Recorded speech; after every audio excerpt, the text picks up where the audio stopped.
Hi, and thanks for logging on to the Daily Dvar. And here's a brand new halacha for you, and it's for Tuesday, the 20th day of May. Here we go. You know, of course, and we should tell you a little bit about what's coming up on this Friday. Friday is going to be Lag BaOmer, the 33rd day of the Omer.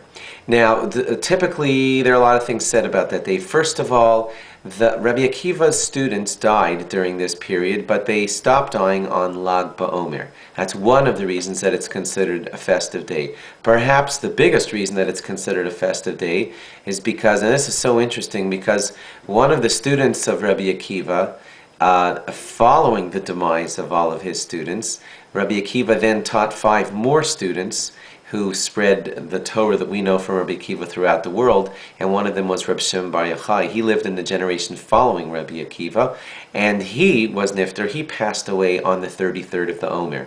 When he passed away, he had the great Kabbalistic secrets of our Torah, all locked up pretty much in his thinking, and he was able to disseminate it to his students, and did it very much so on the last day of his life, so that great wisdom was spread to the world on that last day of Reb Shimon Bar Yochai's life. Because of that, we celebrate his patira, his passing, because of the great Torah wisdom that was revealed to the world on that day. It's marked with festive bonfires and things of the sort, and children even play with bows and arrows. One of the reasons they use for that is because Reb Shimon Bar Yochai was such a great righteous person that the rainbow, which is always the sign of God almost ready to bring the flood on the world, but the rainbow reminds him not to. Rainbows were never shown during Reb Shimon Bar Yochai's life because of his greatness, and the children actually play with bows and arrows,